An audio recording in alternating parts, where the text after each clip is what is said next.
எல்லாருக்கும் வணக்கம். என்னுடைய பேர் சிவகுமார்னு பேர். நான் விருதுநகர் மாவட்டத்தில் சின்னத்தாதம்பட்டிங்கிற ஒரு கிராமத்தில் நான் குடியிருக்கிறேன். என்னுடைய தொழில் விவசாயம் தான். இப்போ நாங்கள் விவசாயம் தொழில் பண்ணிக்கிட்டே இருக்கும்போது பார்த்திங்க அப்படின்னாக்கா, நாங்கள் சிறுதானியங்களில் மதிப்பு கூட்டப்பட்ட பொருட்கள் செய்யணும் அப்படிங்கிறது என்னுடைய நீண்டகால கனவு. சின்ன வயசுலேருந்தே உள்ள கனவு. அதாவது என்ன அப்படின்னா, இன்றைக்கு உள்ள தலைமுறைகளை சிறுதானியங்களை சாப்பிட வைக்கணும் அப்படிங்கிறது மாத்திரம் எங்களுடைய நோக்கமும் கொள்கையும். அப்போ இன்றைக்கு உள்ள தலைமுறைகளை சிறுதானியங்களை சாப்பிட வைக்கணும் அப்படின்னு நம்ம நினச்சோம் அப்படின்னா, அவங்க என்ன நினைக்கிறாங்க அப்படின்னா, ஈஸியாக சமைக்கிற மாதிரி உணவுப் பொருட்களாக இருக்கணும், அவனை தான் அதை சமைப்பாங்க அப்படிங்கிறது மாத்திரம் நாங்கள் தெரிஞ்சுக்கிட்டோம். எப்படின்னா, இன்றைக்கி எல்லாருமே அவசர உலகத்தில் வேலைக்கு போகிறவங்களா இருக்காங்க. எல்லோரும் வேலைக்கு போக அவங்களுடைய வேலை பழுதுகள் அதிகமாக இருக்கிறதுனால 5 நிமிஷத்தில் ஒரு 10 நிமிஷத்தில் உணவு தயாரிக்கணும் அப்படிங்கிற ஒரு இதில் தான் இருக்காங்க. இப்போ சிறுதானியங்களை பொறுத்த மட்டும் பார்த்திங்க அப்படின்னாக்கா அந்த மாதிரி பண்ண முடியாது. அதுக்கு தான் நாங்கள் என்ன செஞ்சுருக்கோம் அப்படின்னா, சிறுதானியங்களை ஈஸியாக சமைக்கிற மாதிரி காலை உணவு, மதிய உணவு, இரவு உணவுன்னு 3 இதாக பிரித்து, அந்த 3 உணவுமே ஈஸியாக சமைக்கிற மாதிரி உணவுப் பொருட்களை நாங்கள் அந்த மாதிரி பாக்கெட்டில் கொண்டு வந்திருக்கிறோம். இப்போ அதை பார்த்திங்க அப்படின்னாக்கா, வாரத்தில் 4 நாள் சிறுதானியங்களை சாப்பிட வைக்கணுங்கிற ஒரு கொள்கை. அப்போ அதில் பார்த்திங்க அப்படின்னாக்கா, இப்போ காலையில் பார்த்திங்க அப்படின்னா ஹெல்த் மிக்ஸ் இருக்கும். பால், காஃபி, டீ பதிலாக ஹெல்த் மிக்ஸை பயன்படுத்தலாம். ஹெல்த் மிக்ஸில் என்ன இருக்குது அப்படின்னு கேட்டிங்கன்னா, பயறு வகைகள், தானியங்கள், சிறுதானியங்கள், நட்ஸு, ஹெர்பல் ஸ்பைசஸ், இப்படி 6 வகைகளில் 24 பொருட்கள் அந்த ஹெல்த் மிக்ஸில் இருக்குது. அதில் நாங்கள் என்ன பண்ணியிருக்கோம் அப்படின்னா, அமுக்குறாங்கிழங்கு, ஃப்ளாக்ஸீடு இதெல்லாம் சேர்த்துருக்குறோம். இதெல்லாம் என்ன அப்படின்னா, ஒரு 40 வயசுக்கு மேலே போகும்போது அந்த நரம்பு தளர்ச்சி இந்த மாதிரிலாம் உண்டாகிறவங்களுக்கு அதை பேலன்ஸ் பண்ணணும் அப்படிங்கிறக்கான்ட்டு இந்த மாதிரி இந்த அமுக்குறாங்கிழங்கு, அசுகந்தா இதெல்லாம் நாங்கள் சேர்த்துருக்கோம் ஹெல்த் மிக்ஸில்.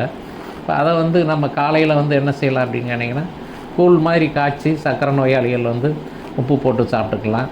அப்படி இல்லாதவங்க, குழந்தைகள் கொடுக்கணும் வைக்கணும்னு நினைக்கிறவங்க, பாலும் நாட்டு சர்க்கரையும் சேர்த்தோம்னா கிட்டத்தட்ட ஒரு பருத்தி பாலுக்கு ஈக்குவலாக வரும். அதை அந்த மாதிரி நம்ம எடுத்துக்கலாம். அப்போ காலை உணவில் பார்த்திங்கன்னா, நாங்கள் டெவலப் பண்ணி வச்சுருக்கிறதுல சிறுதானிய சப்பாத்தி மாவுன்னு ஒரு ப்ராடக்ட் ஒன்று வச்சுருக்குறோம். இப்போ அந்த சிறுதானிய சப்பாத்தி மாவு என்ன அப்படின்னு கேட்டிங்கன்னா, 3 in 1. அதாவது ஒரே மாவை நீங்கள் சிறுதானிய சப்பாத்தியாகவும் பயன்படுத்திக்கலாம், சிறுதானிய பூரியாகவும் பயன்படுத்திக்கலாம், காய்ச்சி தோசையும் ஊற்றலாம். அந்த ஒரே மாவை 3 in 1 அந்த ஒரு மாவு. இப்போ அதில் பார்த்திங்கன்னா சப்பாத்திக்கெலாம் நல்லா வரும். எலாஸ்டிக் உங்களுக்கு இழுத்து உங்களுக்கு அழுத்தி நம்ம இது பண்ணுறதுக்கு நல்லா வரும். மேக்ஸிமம் எல்லோரும் என்ன நினைப்பாங்க அப்படின்னா, சிறுதானியங்களில் சப்பாத்தி வராது அப்படின்னு நினைப்பாங்க. பூரியும் தோசையும் மிக மிக அருமையாக இருக்கும், சப்பாத்தியும் நல்லாயிருக்கும். இப்போ அதுக்கு நாங்கள் கோதுமை கண்டிப்பாக சேர்க்குறோம். அது கோதுமை என்ன கோதுமை அப்படின்னா, ஜவஹோதி அப்படிங்கிற ஒரு வெரைட்டி கோதுமை சேர்க்குறோம். அப்போ அதிலே பார்த்திங்கன்னா ராகி தோசை ஒன்று வச்சுருக்குறோம், கம்பு தோசை ஒன்று வச்சுருக்குறோம், சிறுதானிய அடை தோசை. இப்போ இது என்ன அப்படின்னா, இன்ஸ்டண்ட்டாக கரைச்சி நீங்கள் உடனே நீங்கள் சுடலாம் தோசையை. ஒரு 5 நிமிஷம் 10 நிமிஷம் ஊற வச்சிங்கன்னா இன்னும் ரொம்ப நல்லாயிருக்கும். தோசையில் நிறைய 7 வெரைட்டி இருக்குது. ஆனால் அதிகமாக போகிறது பார்த்திங்க அப்படின்னாக்கா, எங்களுக்கு அடை தோசை, கம்பு தோசை, ராகி தோசை, அந்த சிறுதானிய சப்பாத்தி மாவும் தோசையும் போகுது. அப்போ 4 டிஃபன் உங்களுக்கு 4 வெரைட்டி உங்களுக்கு கிடச்சி போகுது காலையில். அது கூட பார்த்திங்கன்னா, வரகு அரிசியில் வெண்பொங்கல்னு ஒரு ப்ராடக்ட் இருக்குது. அது பார்த்திங்க அப்படின்னாக்கா, அது என்னென்னா, அதுக்குள்ளே நாங்கள் உங்களுக்கு துவரம் பருப்பு, ஜீரகம், மிளகு, முந்திரி பருப்பு, கருவேப்பிலையிலேருந்து எல்லாமே போட்டிருப்போம். இதுக்குள்ளே எல்லா ப்ராடக்ட்லேயுமே எங்கள் ப்ராடக்டில் ஹெல்த் மிக்ஸை தவிர மற்ற எல்லாத்துலேயுமே உப்பு சேர்த்துருப்போம். அந்த உப்பு என்ன அப்படின்னா, இந்த முருங்கை சால்ட்டு, இந்த உப்பு சேர்த்துருப்போம். இப்போ அந்த முருங்கை உப்பை நாங்கள் அதில் சேர்த்துருப்போம். இப்போ இதில் வரகு வெண்பொங்கலில். அப்போ உங்களுக்கு வெண்பொங்கல் நீங்கள் தண்ணி மாத்திரம் கொடுத்து குக்கரில் வச்சு எடுத்தால் போதும். காலை டிஃபனில் உங்களுக்கு என்ன உங்களுக்கு வேணுமோ அதை எடுத்துக்கலாம். இப்போ உங்களுக்கு இல்லை நம்மளுக்கு தோசை மாத்திரம் போதும்னா தோசையை நிப்பாட்டிக்கலாம், இல்லை சப்பாத்தி வேணுன்னா சப்பாத்தி ஒன்று நிப்பாட்டிக்கலாம், இல்லை வரகு வெண்பொங்கல் வேணுன்னா வரகு வெண்பொங்கல் எடுத்துக்கலாம். மத்தியானம் பார்த்திங்கன்னா, அதே வரகு அரிசியில் சாம்பார் சாதம் வச்சுருக்கோம். அதே அரிசியில் சாம்பார் சாதம் வந்து என்ன அப்படின்னு கேட்டிங்க அப்படின்னாக்கா, அதில் வந்து துவரம்பருப்பு, பாசிப்பருப்பு, சாம்பார் பொடி, முந்திரி பருப்பு, கருவேப்பிலை எல்லாமே உள்ளே இருக்கும். அரிசி முதற்கொண்டு உள்ளே இருக்கும். நீங்கள் தண்ணி மாத்திரம் கொடுத்தீங்க அப்படின்னாக்கா, கொடுத்து குக்கரில் வச்சு எடுத்திங்கன்னா சாம்பார் சாதம் ரெடி ஆயிடும்.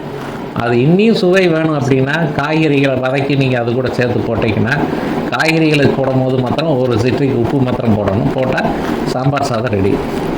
அதுலேயே நாங்கள் தயிர் சாதமும் ஒன்று வச்சுருக்கோம். வரகரிசியில் தயிர் சாதம். அது வந்து என்ன அப்படின்னு கேட்டிங்கன்னா, ஒரு டம்ளர் அரிசி எடுத்திங்கன்னா, அதில் இருக்கிற பொருள் எடுத்திங்கன்னா, ஒரு டம்ளர் பால், 3 டம்ளர் தண்ணி வச்சு நீங்கள் குக்கரில் வச்சு மூடி விசில் இறக்கிட்டீங்க அப்படின்னாக்கா, உங்களுக்கு இறக்கி வைக்கும் போது கொஞ்சம் நெகிழ்வாக இருக்கும், கொஞ்சம் இருகல் கொடுத்துரும். ஆறுன உடனே எந்த டம்ளர் அளவுக்கு பால் எடுத்தீங்களோ அதே டம்ளர் அளவுக்கு நீங்கள் தயிர் எடுத்து கிளறி நீங்கள் அப்படியே சாப்பிட்லாம். அதில் தேவையான பொருள்கள் போட்டிருப்போம். மேற்கொண்டு உங்களுக்கு வேணும்னா நீங்கள் மாதுளையோ இல்லை கிரேப்ஸோ அந்த தயிர் சாதத்தில் நீங்கள் சேர்த்துக்கலாம். அப்போ காலையில் வரகரிசியில் வெண்பொங்கல், மத்தியானத்தில் வந்து வரகரிசியில் சாம்பார் சாதம், வரகரிசியில் தயிர் சாதம், நைட் வந்து காலையில் போட்ட அந்த சப்பாத்தி, பூரி, தோசை இதை அப்படியே நீங்கள் கொண்டு வந்துடலாம். உங்களுக்கு என்ன பிடிக்குதோ அதை நீங்கள் எடுத்துக்கலாம். அப்போ திங்கக்கிழமை முழுக்கவே வந்து நீங்கள் மில்லட் எடுத்துக்கலாம். இதில் வந்து என்ன அப்படின்னா, ட்ரெடிஷ்னல் ரைஸில் கருப்பு கவுனி கஞ்சி மிக்ஸும் வச்சுருப்போம். இப்போ அது வந்து கஞ்சின்னா இப்போ கருப்பு கவுனியெல்லாம் வந்து ஒரு 12 மணி நேரம் ஊற வைக்கணும் கொள்ளணும் அப்படிங்கிற இதெல்லாம் அவசியம் கிடையாது. நம்ம பாக்கெட்டை கட் பண்ண வேண்டியது, கட் பண்ணி நீங்கள் ஒரு டம்ளருக்கு 1.5 டம்ளர், ஒரு டம்ளருக்கு 1.5 ஸ்பூன் எடுத்து நீங்கள் கொதிக்க விட்டிங்கன்னா கஞ்சி ரெடி ஆயிடும். கருப்பு கவுனி கஞ்சி ரெடி ஆயிரும். நான் சாயந்தரம் நேரம் ஸ்நாக்ஸ் எதுவும் பண்ணணும்னா கருப்பு கவுனி அரிசியில் புட்டுலாம் வச்சுருப்போம். நீங்கள் அழகாக வந்து கருப்பு கவுனி அரிசியில் புட்டு பண்ணி கொடுக்கலாம். இல்லை ஃப்ளேக்ஸ் இருக்குது அவுல், அதில் வந்து நீங்கள் புட்டு பண்ணி கொடுக்கலாம்.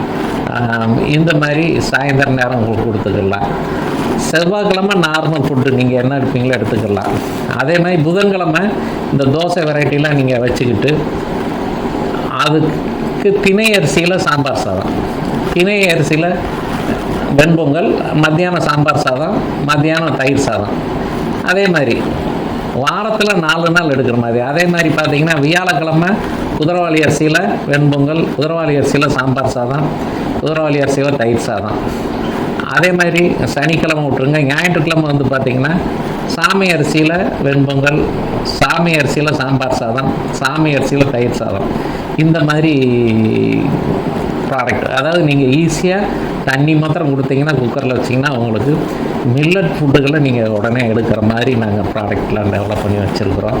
இப்போ நம்ம மாவட்டத்தில் என்ன செஞ்சுருக்கோம்னா, நம்ம மாவட்டத்தில் பாரம்பரியமாக விளைஞ்ச ட்ரெடிஷ்னல் ரைஸுகளையும் நாங்கள் இப்போ ஆனைக்கொம்பன், சித்திரக்காரு, குள்ளக்காரு, கருப்பு சில்லுக்கு குள்ளக்காரு, கல்லுரண்டை, இதுகளையெல்லாம் வந்து நாங்கள் இப்போ என்ன செஞ்சுருக்கோம் அப்படின்னா, விவசாயிகள்கிட்ட வாங்கி நாங்கள் அதுலேயுமே கஞ்சி மிக்ஸு, புட்டு மிக்ஸு இந்த மாதிரி இப்போ பண்ணிகிட்ருக்கோம். இப்போ இந்த மாதிரி வந்து சிறுதானிய உணவுப் பொருட்களை மக்களுக்கு கொடுக்கணும், மக்கள் சாப்பிட வைக்கணும் அப்படிங்கிற ஒரு முயற்சியில் கிட்டத்தட்ட இப்போ நாங்கள் ஒரு 28 வருஷத்துக்கு மேலே நாங்கள் இதை முயற்சி பண்ணி கொண்டாந்துட்ருக்கோம். இப்போ இதுலேயுமே வந்து நாங்கள் ஸ்நாக்ஸ் ஐட்டங்கள்லாம் நிறையா பண்ணுறோம். எங்களுடைய கம்பு இனிப்பு, ராகி இனிப்பு, குதிரவாளி இனிப்பு, சாமை இனிப்பு, வரகு இனிப்புன்னு இருக்குது. அதுகள் போக வந்து பார்த்திங்கன்னா ஃப்ளேக்ஸில் மிக்சர்லாம் பண்ணுறோம், மிக்சர் டெவலப் பண்ணிகிட்ருக்கோம். இந்த மாதிரி நிறையா ப்ராடக்ட் இருக்குது. இதை ஃபுல்லாக இப்போ எதுக்கு நாங்கள் இவ்வளோ தூரத்துக்கு சொல்கிறோம்னா, இந்த மாதிரி ப்ராடக்ட்லாம் இருக்குங்கிறதே நிறையா பேருக்கு தெரியாது. இப்போ நிறையா பேர் வந்து பார்த்திங்கன்னா சக்கரை நோயாளிகளும் இதய நோயாளிகளும் வந்து பார்த்திங்கன்னா இப்படிப்பட்ட உணவுகள் எங்கே கிடைக்குங்கிறது நிறையா பேர் தெரியாமல் இருப்பாங்க. இது வந்து நீங்கள் வந்து என்ன செஞ்சுக்கலாம்னா, ஆன்லைனில் நீங்கள் எங்கள்கிட்ட கேட்டு வாங்கிக்கலாம், உங்கள் வீட்டுக்கே வரும். இல்லை வந்து நேரடியாக வந்து வாங்குறனாலும் வாங்கிக்கலாம். அது வந்து எங்கே வரணும் அப்படின்னா, விருதுநகர் மாவட்டத்தில் விருதுநகர் கலெக்டரேட் பக்கத்தில் சூளக்கரை மேட்டிலேருந்து 2 கிலோமீட்ரு, என்கேஜ் 2 கிலோமீட்டர் சின்னத்தாதம்பட்டி அப்படிங்கிற ஊர்.